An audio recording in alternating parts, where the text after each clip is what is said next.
কামৰূপ গ্ৰাম্য জিলাৰ সুতাৰ গাঁৱত নিশা ভয়াৱহ অগ্নিকাণ্ড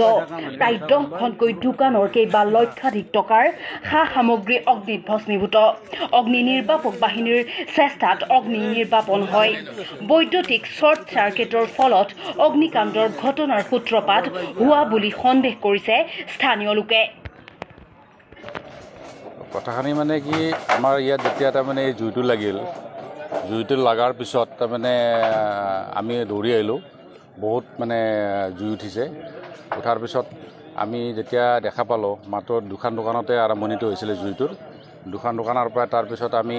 লগে লগে আমি ফায়াৰ ব্ৰিগেড পুলিচক এনেকৈ য'ত যেনেকৈ পাৰে খবৰটো দিছিলোঁ কিন্তু তেওঁলোকে অহাত কিছু দেৰি হ'ল পলম হ'ল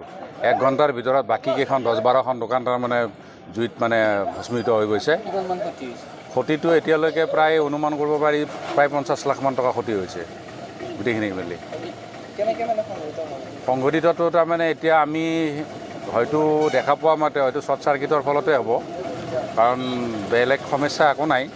আমাৰ ধুনীয়া খুটাৰ গাঁও খুব ভাল পৰিৱেশৰ জেগা